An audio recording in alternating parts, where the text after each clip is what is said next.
উলঙ্গ লুট ভোটকে। কখনো দেখা যায় কেন্দ্রীয় বাহিনী আসলে তাদেরকে ভুল পথে চালিত করে রাজ্য পুলিশ দ্বারা।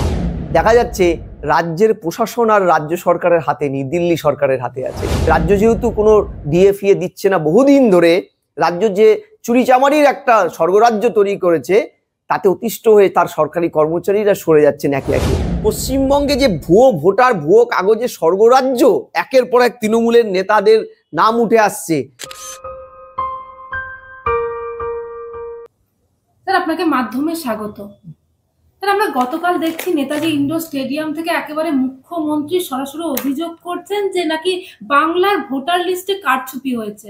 সেটা কিভাবে দেখছেন আপনি? মানে এটা ঘটনা হচ্ছে যে মুখ্যমন্ত্রী যে ভার্সনে কথা বলছেন, রাজ্যের প্রশাসনিক প্রধান, সেটা হচ্ছে চোরকে বলছেন চুরি করতে, গৃহস্থকে বলছেন সজাগ থাকতে। আমি কেনই তকমাটা দিলাম যে তিনি বামেদের সময় বাম সরকারের মানে একাধিক ইস্যুতে এই ভুয়ো ভোটারদের নিয়ে বামেদেরকে মানে রীতিমতো নাজেহাল করেছেন। আমি বলছি তার সঙ্গত কারণ ছিল। বামেদের সময় রাজ্য সরকারের চালিত এই ধরনের ইলেকট্রাল রোলে নাম তোলা ওঠা। আমি প্রথমেই ক্লিয়ার করি দর্শকদের কাছে যে এই যে ইলেকশন কমিশন, আমি একটা সময় ইলেকশন কমিশনের ম্যানুস্ক্রিপ্ট রাইটিং এর কাজটা করতাম, এটা আমি ডিটেলস জানি যে নির্বাচন কমিশনের ভারতবর্ষে কিন্তু 80% উপরে স্টাফ নিজের থাকে না।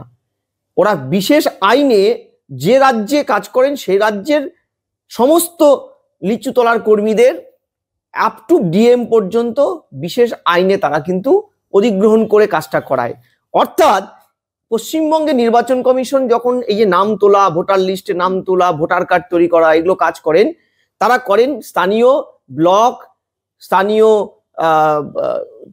পঞ্চায়েত এবং অন্যান্য দপ্তর including MSK, SSK, primary high স্কুলের শিক্ষকদেরকে নিয়ে। এবং আরেকটা জিনিস জেনে রাখা দরকার, ইলেকট্রাল রোলের রেজিস্ট্রেশন অফিসার কিন্তু সংশ্লিষ্ট রাজ্যের ডিএম। তাহলে এই স্টাফরা কাদের? এরা তো রাজ্য সরকারের। এবার রাজ্য সরকারের স্টাফ যখন বিশেষ আইনে আপনার নির্বাচন কমিশনের এইসব নামগুলো তুলছেন, সেই রাজ্য সরকারের যিনি প্রধান, প্রশাসনের প্রধান যিনি, তিনি বলছেন প্রচন্ড ভুয়ো ভোটার কেন্দ্রের বিজেপি ঢুকিয়ে দিচ্ছে। তাহলে এটা দুটো জিনিস হতে পারে, একটা উনি মিথ্যে কথা বলছেন, কিংবা উনার রাজ্যের উনার অধস্তন, উনার নেতৃত্বে উনার কন্ট্রোলে থাকা একাধিক কর্মচারী বা শিক্ষকরা তারা ওনার বিরুদ্ধে বিশ্বাসঘাতকতা করছে, সাবোটাইজ করছে। দুটোর মধ্যে একটা তো সত্যি। এই যে রাজ্য সরকার এই কথাগুলো বলছেন, আপনার বোধহয় খেয়াল আছে গত বছর 24-এর নির্বাচনের আগে, এই ঠিক আমার যতদূর মনে পড়ে 28শে ফেব্রুয়ারি, ঠিক আজকের দিনটা যেটা, ঠিক 28শে ফেব্রুয়ারি গত বছর এ রাজ্যের মাননীয় বিরোধী দলনেতা শুভেন্দু অধিকারী কিন্তু নির্বাচন কমিশনের কাছে 26 লক্ষ কত হাজার ভুয়ো ভোটারদের একটা তালিকা জমা দেয়। এবছর জানুয়ারি মাসে তিনি কিন্তু একই অভিযোগ করেন যে ভুয়ো ভোটারদের ঢোকানো হচ্ছে রাজ্যে, 16 লক্ষ 17 লক্ষ ভুয়ো ভোটার দিয়ে তৃণমূল এগুলোকে ম্যানিপুলেট করছে। এবং তার সঙ্গত কারণও আছে। আপনি খেয়াল করে দেখুন, গত পরশুদিন হাইকোর্টের নির্দেশে লাভলি খাতুন, বাংলাদেশ থেকে আসা সেই তৃণমূলের পঞ্চায়েত প্রধান লাভলি খাতুন, যাকে আপনারা বোধহয় দেখেছেন, রশিদাবাদের পঞ্চায়েত প্রধান, যিনি লাভলি খাতুন অবৈধভাবে যিনি বাংলাদেশ থেকে এসেছিল, তখন তার নাম ছিল নাসিয়া শেখ। তিনি নাম পাল্টে ওবিসি এ সার্টিফিকেট নিয়ে তিনি ওখানকার বহাল তবিয়তে তৃণমূলের প্রধান হয়েছেন। হাইকোর্টের নির্দেশে তার ওবিসি সার্টিফিকেট এবং প্রধান পদটা চলে গেল। এখনো পর্যন্ত তৃণমূল তাকে গ্রেপ্তার করেনি।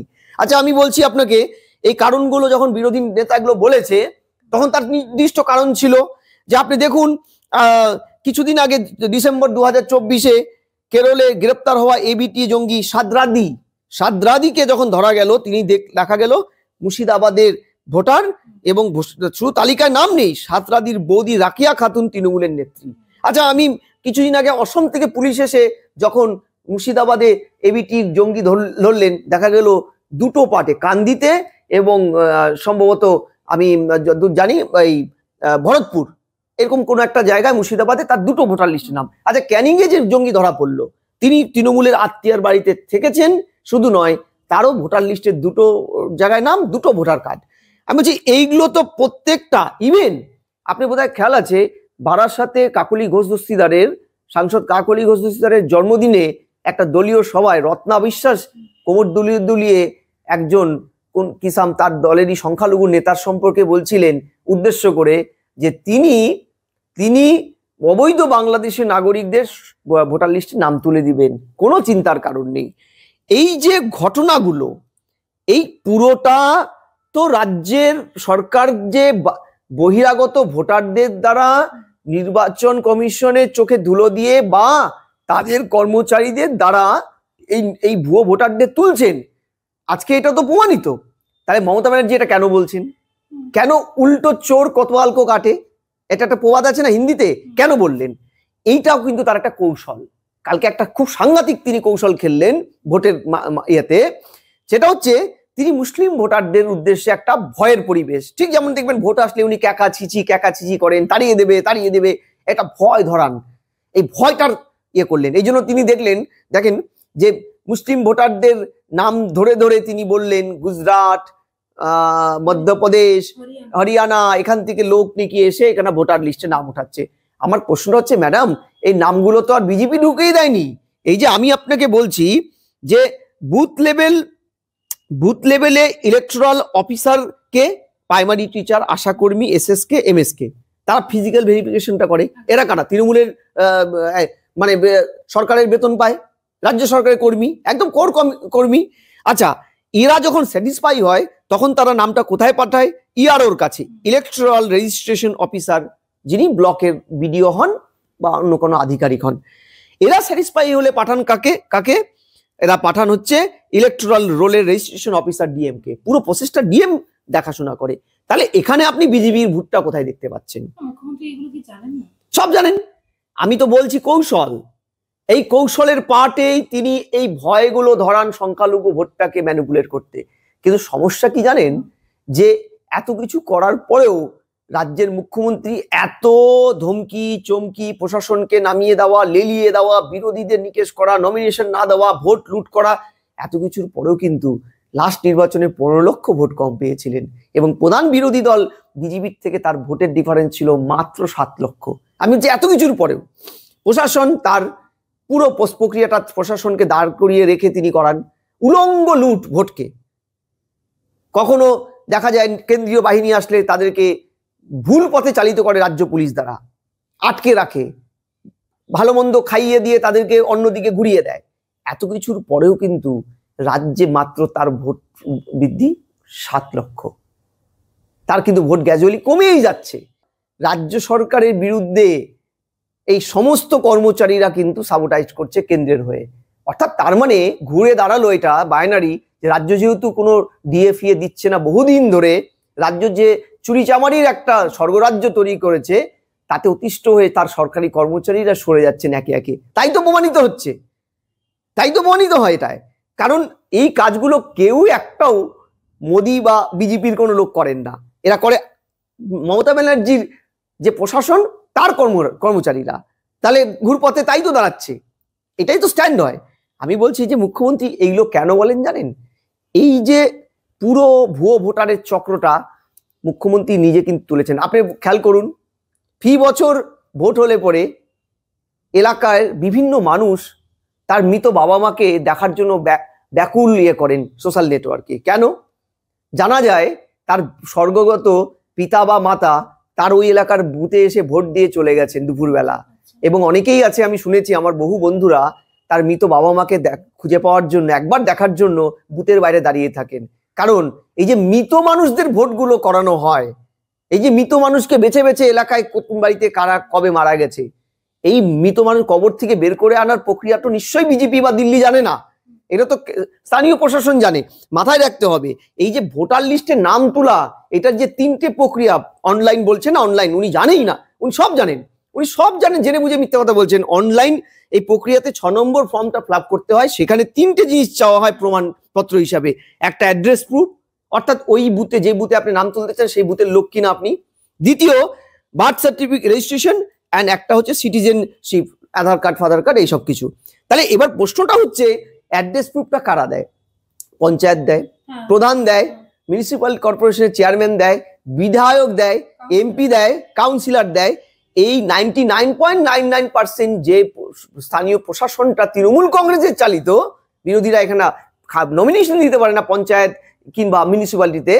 তাহলে প্রশ্নটা হচ্ছে, তাহলে আপনার এই যে মিউনিসিপ্যালিটি বা এই যে প্রধান, এরা কি প্রত্যেকেই দিল্লির লোকের সাথে হাত মিলিয়েছে আপনার সরকারকে ফেলে দেওয়ার জন্য? তাই 16 লক্ষ ভুয়ো ভোটার তুলেছে, যেহেতু আপনি 15 লক্ষ ভোট কম পেয়েছেন আর মাত্র 7 লক্ষ ভোট বিজেপির থেকে আপনার বেশি আছে। তাহলে 16 লক্ষ যদি ঢুকে যায় হরিয়ানার ভুয়ো ভোটার, এবং এটা যদি বিজেপি ম্যানিপুলেট করতে পারে, আপনি তো ভোট হেরে যাবেন ম্যাডাম। আজকাল সোশ্যাল নেটওয়ার্কের যুগে প্রত্যেকটা মানুষের কাছে সবকিছু ওপেন। আমি আপনার চ্যানেলের মাধ্যমে একদম সাধারণ দর্শকদের এবং আমার সংখ্যালঘু ভাইদের যাদেরকে তিনি ভয় ধরাচ্ছেন তাদেরও বলছি যে আপনারা একটু ইসিআই এর ওয়েবসাইটটা যান, ইলেকশন কমিশনের ওয়েবসাইটটা একদম সাদা মাটা বাংলায় লেখা আছে যে কি কি ডকুমেন্টস কারা কারা ভেরিফাই করে নির্বাচন কমিশনের নাম তুলে এবং আই কার্ডটা বানায়, ইপিক নম্বরটা বানায়। এটা আগে যাচ করুন। আর লাস্ট কয়েক মাসের পশ্চিমবঙ্গে যে ভুয়ো ভোটার, ভুয়ো কাগজের স্বর্গরাজ্য, একের পর এক তৃণমূলের নেতাদের নাম উঠে আসছে, যে কখনো কর্পোরেশনের যে কাজ করে তৃণমূল নেতা, কখনো ডোমজুড়ের তৃণমূলের 50 সদস্য রীতিমতন সাইবার ক্যাফে খুলে জাল কাগজ বের করছে। এবং আপনি আরেকটা তথ্য জেনে রাখুন, গতকাল রাতে 100টা পুলিশের চাকরি চলে গেছে ক্যালকাটা পুলিশ থেকে। কেন? 100 জন পুলিশ এসটি শিডিউল ট্রাইব অর্থাৎ আদিবাসী সে সার্টিফিকেট, জাল সার্টিফিকেট বের করে তৃণমূলের নেতাদের হাত ধরে ওখানে চাকরিটা পেয়েছিল। হাইকোর্টের নির্দেশে তাদের প্রত্যেকের চাকরিটা চলে গেল। এত কিছুর পরেও আপনাদের মনে হয় মমতা ব্যানার্জি যে কথাগুলো বলছেন এগুলো আমাদের বিশ্বাস করতে হবে, হজম করতে হবে এবং তারপরে গিয়ে তৃণমূলকে বুথে গিয়ে ভোট দিতে হবে? আপনারা একবার জাজমেন্ট করবেন। আপনাদের প্রত্যেকের কাছে একটা করে মোবাইল আছে, মাননীয় ভাইরা, আমাদের বন্ধুরা, বোনেরা, দিদিরা এবং আমার বয়োজ্যেষ্ঠ মানুষরা, যে এই যে এলাকায় ভুয়ো ভোটারের ভয়টা ধরাচ্ছেন, আপনি দেখুন তো এই ভুয়ো ভোটারের কথাটা কিন্তু আজ মুখ্যমন্ত্রীর মুখ দিয়ে বেরোচ্ছে। গত লোকসভা নির্বাচনের আগে 28শে ফেব্রুয়ারি কিন্তু এ রাজ্যের বিরোধী দলনেতা একদম চিফ ইলেকশন কমিশনের কাছে রিপোর্ট দিয়ে বলেছিল 16 লক্ষ প্লাস ভুয়ো ভোটার। অর্থাৎ প্রশ্নটা হচ্ছে, যে কাজটা রাজ্য প্রশাসনের হাত ধরে হচ্ছে, সেই প্রশাসনে মাথায় বসে থাকা ভদ্রমহিলা যদি বলেন যে দিল্লির প্রভুরা ভুয়ো ভোটার ঢোকাচ্ছে, তখনই মনে হয় ডাল মে কুচ কালা হ্যায়, অর্থাৎ উল্টা চোর কতবাল কো ডাটে। এটা তো তাই দাঁড়াচ্ছে না। উনি তো একেবারে দেখছি নাকি ভোটার তালিকা খতিয়ে দেখার জন্য সুব্রত বক্সির নেতৃত্বে কমিটি গঠনের নির্দেশ দিয়ে দিয়েছে। কে সুব্রত, কে উনার কাজ ওটা? আমি বলছি যদি ভুয়ো ভোটারের অভিযোগ থাকে, শুনুন, মুখ্যমন্ত্রী যে কত বড় মিথ্যা কথা বলেন, দিনকে রাত করেন, রাতকে দিন করেন। যে ভুয়ো ভোটার যদি উঠে থাকেন তার জন্য সুব্রত বাবু কি করবে, তার তৃণমূল দল কি করবে? ভুয়ো ভোটারকে নাম বাতিল করার জন্য তার একটা প্রক্রিয়া আছে, সেটাও সহজ প্রক্রিয়া, অনলাইনের মাধ্যমে রিপোর্ট করা।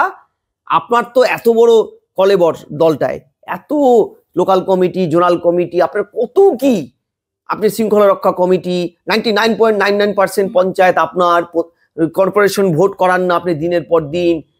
এদেরকে বলুন না এলাকা এলাকায় ইলেকশন কমিশনের যারা দায়িত্বে ব্লকে ডেপুটেশন দিতে, নাম ধরে ধরে এলাকায় যাদের নাম কাটা হয়েছে স্থানীয় বাসিন্দা তাদের নাম ইনক্লুড করুন। এখনো তো 1 বছরের বেশি টাইম বাকি। আর যাদের নাম ভুয়ো ভোটার তাদের নাম বাতিল করার শিবির করুন। আপনার তো দলের মমতা দিদিকে বলো, ভাই দুয়ারে সরকার, ভাইপোকে বলো, নবজোয়ার যাত্রা, কত কি আছে। এই ভুয়ো ভোটারদের নামের তালিকা বাতিলের জন্য সরকারি স্তরে এরকম কোন একটা ক্যাম্প করে দেখান না, ক্যাম্প করুন। এই সব লোক দেখানো চটকদারি যারা ভুয়ো ভোটার নাম তোলেন তাদেরকে কমিটিতে রেখে, অর্থাৎ যে ভূত তাড়ানোর জন্য যে শস্যটাকে ব্যবহার করছে সেই শস্যের মধ্যে যে ভূতগুলো লুকিয়েছিল তাদেরকে দিয়ে ভূত ঝাড়তার জন্য লোক দেখানো যে প্রক্রিয়াটা আপনি করছেন, সেটা আপনার দলের নেতাদের ভজানোর জন্য ঠিক আছে। মানুষকে প্লিজ ভোজাতে আসবেন না, মানুষ সব জানে। এত কিছু পড়েও তো গত বছরের নির্বাচনে 15 লক্ষ ভোট কম পেয়েছেন ম্যাডাম। বুথ দখল করে, বিরোধীদের গাড়িতে ইট ফেলে কিচ্ছুটি করতে পারেননি। দেখবেন এসব মানুষ কিন্তু নেয় না, মানুষ সব জানে। ব্রহ্মা জানে গোপন কম্মটি।